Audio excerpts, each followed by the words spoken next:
Salut tout le monde, j'espère que vous allez bien. Aujourd'hui on va faire le débrief du dernier match de la phase de groupe de l'équipe de France qui a eu lieu face au Portugal et qui s'est terminé avec un score final de 2-2. C'était un très beau match avec beaucoup de suspense et de renversement de situation dans le score et dans le classement, on va parler de tout ça pendant le débrief. Comme d'habitude, avant de débuter l'analyse du match, je réponds à la question de la précédente vidéo.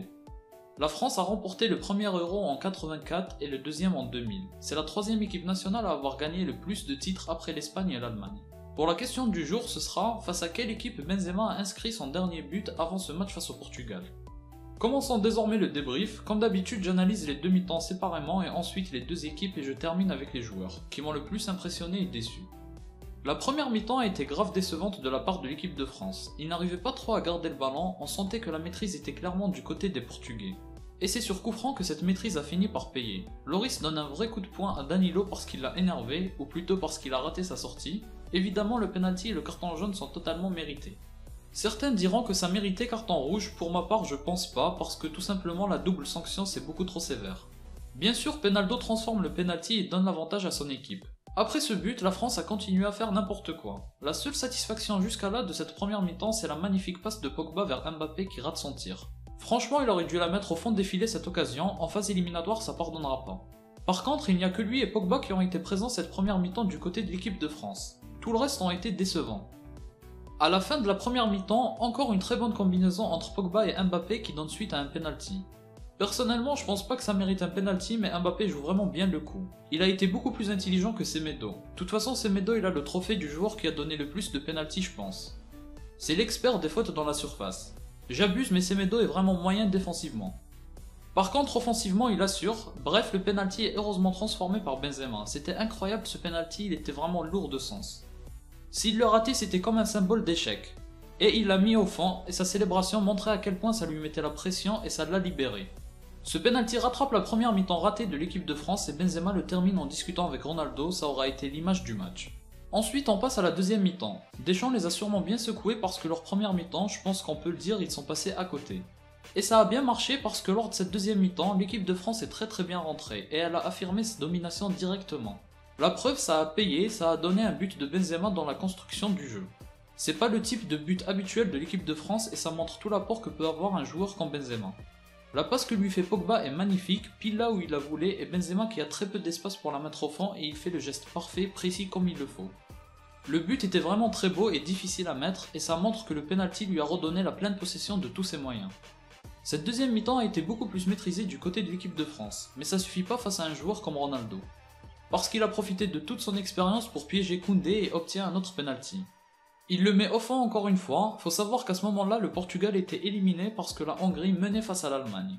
Donc vraiment un grand bravo à Ronaldo, il est toujours de plus en plus impressionnant, ce joueur rien ne le perturbe, il est juste trop fort. Et il prend une belle avance dans le classement des buteurs. Ça va être vraiment dur de le rattraper maintenant que les éliminatoires vont commencer. Dans la suite du match, les deux équipes étaient en gestion. Aucune ne s'est vraiment donnée à fond, mais on sentait que l'équipe de France maîtrisait plus son sujet. Le Portugal, après l'égalisation, ils n'ont plus cherché que la qualification. En tout cas, cette deuxième mi-temps a été réussite par l'équipe de France et signe définitivement le grand retour de Benzema. Les gens vont maintenant arrêter de le critiquer pour rien. Au niveau des équipes, chacune a eu sa mi-temps. La première pour le Portugal et la deuxième pour la France. Côté portugais, c'était impressionnant l'apport de Sanchez et Moutinho au milieu de terrain. Le coach a osé mettre Fernandes sur le banc et le pire c'est que ça a marché. Comme quoi cette équipe du Portugal a vraiment du potentiel et faut vraiment pas la sous-estimer. Du côté de la France, on sent qu'ils ont encore du mal à être chirurgical offensivement. Certes, depuis l'arrivée de Benzema, ils mettent plus le pied sur le ballon mais c'est pas encore parfait. Pour moi, il en faudra beaucoup plus pour remporter cet Euro. Dans l'ensemble, l'équipe de France a quand même commis trop de fautes et a pris trop de cartons jaunes. Faudra d'ailleurs faire attention à ça durant le prochain match. Et dernière chose concernant les bleus, il faut être beaucoup plus fort sur les corners parce que là ça va pas du tout. Sinon côté portugais, la Ronaldo dépendance se confirme à chaque match, il faut que les autres arrivent à briller parce qu'il va pas pouvoir mener cette équipe seule au sacre. Au niveau des joueurs, je suis bien sûr très satisfait et heureux pour Benzema. Il signe officiellement son grand retour chez les bleus et ça fait plaisir de le voir mettre des buts, comme il a l'habitude de le faire aisément avec le Real Madrid. J'attends impatiemment ses prochaines performances. Pogba est pour moi l'homme du match, sur les demi-temps c'est celui qui a été le plus solide à tous les niveaux.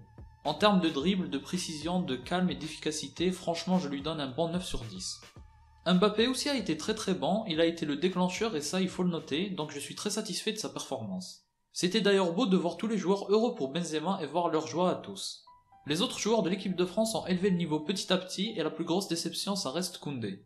Je l'ai pas trouvé trop serein, il n'a pas vraiment osé, il a été très simple dans son jeu et il n'a pas pris toujours les bonnes décisions.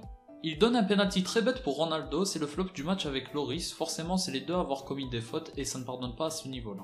Kimpembe aussi a fait trop de fautes mais il s'est rattrapé en deuxième mi-temps, Kanté comme d'habitude juste et solide mais pas un truc de ouf non plus. Sinon côté portugais, comment ne pas donner un 9 sur 10 à Ronaldo? Pepe aussi a été très solide et surtout le gardien Rui Patricio, son arrêt sur le tir de Pogba il est vraiment exceptionnel. Sinon tout le reste des joueurs portugais c'était des flops. Surtout Diaz en défense, en attaque c'est Jota et Bruno Fernandes, la faute qu'il commet à la fin du match est juste terrible. Il a de la chance que la VAR choisit sans réelle raison de ne pas donner penalty sur sa faute contre Coman. D'ailleurs Coman excellente entrée, j'espère qu'il jouera beaucoup plus souvent parce que ses percussions et son apport sur le côté, personne d'autre ne l'a et personne d'autre ne l'a fait durant le match et donc il faut qu'il joue beaucoup plus. Voilà donc mon avis global sur ce match, il y aurait beaucoup plus de choses à approfondir et à analyser dans ce match, mais je préfère faire des débriefs assez courts pour le moment. J'espère que ça vous a plu, n'hésitez pas à liker, à vous abonner, dites-moi votre avis en commentaire, moi je vous dis à la prochaine. Portez-vous bien.